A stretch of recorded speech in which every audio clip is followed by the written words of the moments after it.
哇操！ 家人们，今天我们又是寄生虫含量超少的一期。你说这巴西烤肉在国内也不是没有吃过，但今天这家是真的让我解开了一些对巴西烤肉的误会。毕竟巴西本地人都说它好吃，所以我们就来了。对了，巴西的母语是葡萄牙语，然后葡萄牙语里面的厉害读作蹦，所以我一会儿要是吃到好吃的我就说蹦，要是我什么都没说的话，你们懂的。又到了吃肉的日子。这家店在日本也有很多分店，但是每家的味道和氛围都不一样。我们挑的是它在东京市中心的总店。废话说太多了，我们直接开始吧。先来个鸡肉，鸡肉其实卖相不错，口感也很好，一口咬下去都是汁儿。就是要吃那个鸡腿肉，蹦，再来一份。他们这儿大概有20种左右的肉类，每种都会拿来现切，还会细心的摆好盘，让我一度怀疑海底捞式的服务已经卷出国了。吃块羊肉压压惊，羊油的味道特别的膻。接着是这块孜然羊排，桌上就能闻到迷迭香和羊油的味道。哇，外皮酥脆，内里软嫩，而且汁水还很饱满，就这样直接拿着骨头啃可太爽了，很容易就咬开了，特别的嫩。接下来这坨半生不熟的。看外表我已经不知道它是什么肉了，吃了才知道它是外面烤的焦香的牛肉。它这个经过特殊腌制的味道真的很硬。对，我觉得他们家好吃的重点其实是香料，可以说巴西人对香料的独特见解都在肉里了。吃点蔬菜沙拉解解腻。虽然这盘牛油果沙拉真的很好吃，但是下次别拿了好吗？我还要吃肉呢。这个是我们点的，我要给你们看一下诺的饭量。这什么呀这？而且我发现他们家真的什么都很多汁，甚至连配菜洋葱都没有放过。棒，还有烤地瓜，但这个就太干了。这个黄色的长方体是布丁软膏，我个人觉得它蛋黄的含量有点太高了。不过鸡蛋爱好者还是可以感受一下的。重头戏来了，薄切牛排。最近我确实对薄切牛排没有什么抵抗力。这个牛肉入嘴之后的口感就是它会温柔的接住你的牙齿，你真的会觉得你在嚼一坨鱼。这个比喻真的合适吗？还能延伸出芝士牛排的正确吃法。它那个咸一下会把那个甜的盖住。烤菠萝这道菜好像在网上还挺火的，确实好像在别的地方没见过这种做法，但我觉得它巨酸，它是不是把糖分都烤走了呀？这块巨嫩的肋骨肉也深得我心，虽然谈不上入口即化，但师傅把它烤的就像牛脸肉，既松软又有韧劲，我带我婆来吃都没问题。哇，好油！还有这块外酥里嫩的炉烤猪肉，这个真的好吃惨了。里面的肉还很紧实，在外面也就是焦脆了。蒜蓉鸡心本来是我今天最期待的一道菜，但它的蒜香味真的太重了。巴西人真的很喜欢香料，和地中海人有的一拼。吃了一圈下来，让我总结一下：油重香料重，但特别的好吃。而且他们家的服务员，麻雀吃蟋蟀，确实帅啊。有些人评价这家店好吃到裤链都拉不上了，这个属实有点夸张了。但我感觉吃完这一顿还是可以横着出去的。阿基推荐指数8.5分，嘿嘿，看玩意儿，嘣。家人们，我今天算是彻底明白了个道理，吃这种米其林创意餐厅啊，你就别想着吃饱靠边。我一直在分泌唾沫，你要怀着一颗菩萨的心去吃，蘸一点土豆泥。我感觉我像是做慈善的。那我们今天先来看看这家米其林怎么样。好好看。Hello， 大家好，我阿基。之前有人问我米其林是什么意思，你其实大概把它理解成装逼指数就可以了。今天我们去的这家是1颗星，这家店还是我在杂志上面看到的，据说它非常适合情侣来。我杀我自己。すみません、予約したのようです。ちょっと遅くなってごめんなさい。こんばんは。进来第一感觉就是这家店好多厨师啊，这是他们家的菜单，食材全部来自于日本全国各个生产地，一杯餐前茶，还送了一首诗，题目的意思是永远一起饮茶的朋友们，一起喝茶的朋友倒是没几个，但是一起打游戏的倒是可以排到法国。第一个小菜就很漂亮，它真的是个艺术品，甚至里面用的花都还是不一样的。还有那种有颗粒感的咸芝士，我们就给它取名叫咸奶油花菜脆饼好了非常接地气。第二个前菜还有点惊讶，好大的2片黑松露啊，那种刺鼻的汽油味扑鼻而来。我还没有吃过这么大的黑松露。下面是油条一样的东西，我们直接一口吧。上面还有点巧克力酱，油脆的薄饼加上坚果的香味儿，那我们就给它取名叫汽油巧克力油条好了。好掉档次啊！接下来是这个噩梦鱼子酱，我知道肯定会有很多人跟我一样不喜欢吃鱼子酱，因为它很容易做的齁咸。我嘴巴里已经开始咸了。旁边的花就是紫苏叶的花，吃起来就是这样孜然鱼子味。那我们就给它取名叫烧烤酱子好了。接着上了2个像巧克力球一样的东西，但闻味道并不像是巧克力，直接咬开看吧。韭菜牛肉我再近距离给你们掰一个看看，它外边是一层很厚实的蛋糕，配上一点蔬菜泥，然后中间镶了一坨牛脸肉，就是外面酥脆，里面软嫩。这不就是法国的韭菜盒子吗？韭菜香里面还透着一丝咸奶油的浓郁，就叫它牛肉韭菜炸弹。然后是这一盘纯白的菜，上面一条一条是白芦笋，撒了一点芥末粉，最下面铺的是煎好的章鱼肉。其实它是有点怪异的，我们就叫它披着羊皮的芥末好了。下一盘菜的厨师还挺帅的，它上面是2种鱼子酱加沙拉酱，咸度跟甜度都控制的刚刚好，里面包的是一颗芦笋，大可不必切开，一口吃反而更香。就是鱼子还是香的。好吃。那这个菜就叫多余的笋子。这个菜好像是萝卜樱花汤，但其实它暗藏玄机。你把它舀起来之后，你发现下面是蔬菜汤。哇，模仿的那种樱花落在草坪上面的绿色的感觉，你知道吧？我感觉我们像第一次进城的那样。又是一件艺术品了呀，家人们。味道其实就是蛤蜊汤的味道。然后我们接着还是前菜，这个是加了日本酒的酸面包，因为是现烤的，所以那个酒的味道其实还闻得到。配了一小碗黄油，为什么白色的也叫黄油啊？而且它在切好之后还会再给你烤一下，一定要把所有表面都烤得焦脆。我们要把它从中间撕开，要尽可能多的涂在它那个表面上。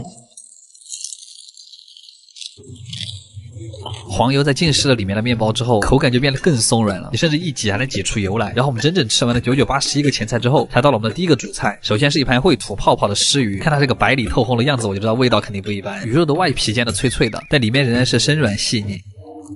它那个泡泡其实还出乎意料的好吃，味道微甜，还有点清新。接着第二个主菜是牛排，我感觉看到这儿的朋友应该都没有在看牛排吧？我不禁在想一个事儿：牛吃草，我们吃牛，那为什么我们不直接吃草呢？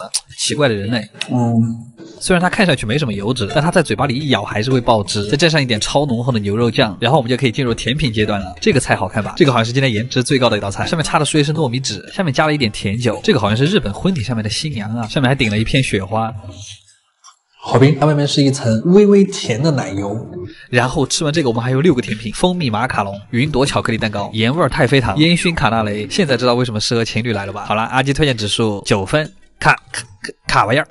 真好吃哇！你们看今天这份薄切牛排，真的是完美实现了我对牛排的幻想。Hello， 大家好，我是阿健。最近生了一场重病，在家躺了5天，好不容易大病初愈啊，天气还这么好，咱们就特地挑了这个好日子开荤。我们是不是很久都没有吃西餐了呀？然后我就去搜到了这家店，它是4大顶级牛排馆之一的美式老牌店，全世界总共好像11家，其中有3家就在日本，它也算是有80多年历史的老店了。那到了就是这个地方。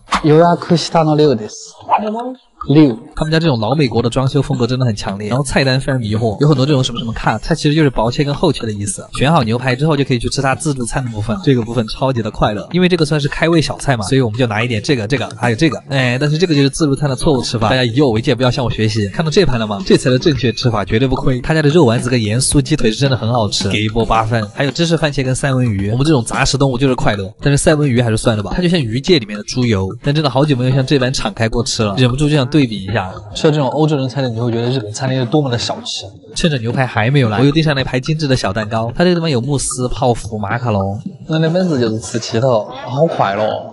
但这个时候真的不要吃太多了，因为牛排马上要来了。他家上牛排的时候有个特点，就是桌前现切，大厨会拖的这种经典不锈钢餐车登场，有一种要大干一场的架势，但是下手却很轻手起刀落一份薄切牛排就上桌了。他们家牛排没有那种很花哨的摆盘，卖相属于朴实的那一挂，但它的配菜是真的实诚，钱包看到了都感到欣慰。5分熟的软硬是刚刚好的，温温热热，不仅嫩滑还挺多汁的。他用的虽然不是那种入口即化的和牛，但是每排的这种口感真的是相当的劲道，不愧是主打菜。牛排的3种配菜是可以选的，我强烈建议要选土豆泥，软糯又香甜，而且它有一种很浓的奶香味。你可以切一块牛排，然后放一坨土豆泥上去，那种细腻的奶香和嫩滑的牛肉在你嘴巴里面交织，4大顶级还是有道理的。这个真的是我吃过土豆泥里面最细腻的。这个菠菜碎也是这种奶奶的味道，但它搭配牛排吃起来会比较清爽。这家店的用餐时间只有100分钟，我们就一边拍摄一边吃，吃的现在就跟在赛跑一样。所以大家来的时候记得安排好时间。我真的很后悔刚才吃太多了，我们2个人吃到扶墙而出，而且他们家价格居然这么便宜，我们2个人才吃了1000块钱。总的来说性价比很高，超适合跟你的大胃王过来聚餐。阿基推荐指数8分，卡玩意儿。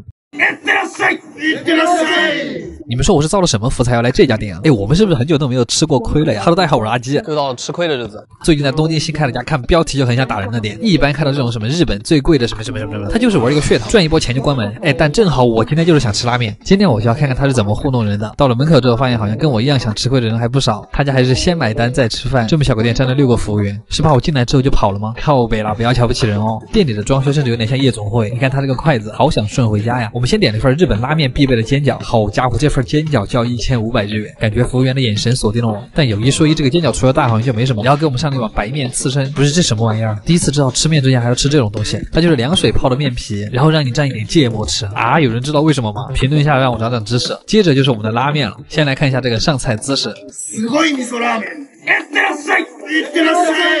1万2一碗的拉面，这个就占了2000块吧。不过你们仔细看这个面啊，是不是和我一样发出了疑问？它是怎么贵到这个样子的？我怎么感觉里面有8000块钱都是噱头？吃了一口之后，你会发现它的面，这个面跟我的指头一样粗，是不是这种超级粗的拉面都很贵？面上铺了一层炒毛肚，其实就是一整份炒菜，然后就是这2坨宇宙巨型无敌叉烧。别的不说，这2个吃起来肯定会很爽。还有一个卤味流心蛋，再加上一片超大的烫金海苔。最奇葩的是碗底还有一层肥肠，怎么感觉主厨已经把能用上的料全部用了，然后做出了一碗大杂烩。这个汤还是那种很浓的鱼肉味增汤，就浓的来已经是粘稠的这种状态了。我快吃不下了。我吃完感觉这个配料还是值这么多钱，但我为什么要花这么多钱来吃一碗配料啊？到底是饿了几顿才能把这碗面吃完啊？其实它只卖2000日元一碗的话，好像还可以给一个8分。但如果你一看这个账单这什么呀？这是有人吗？有人吗？这好了，今天就帮你们吃亏了，大家一定要远离噱头，好好吃饭啊！卡玩意儿。今天我又做了一件我一直很想做的事儿，就是我们本来是去大阪抢冰墩墩的，然后发现根本抢不过黄牛，那就索性去环球影城玩了一趟。然后我就在想，环球影城里面最值得花钱的地方是什么？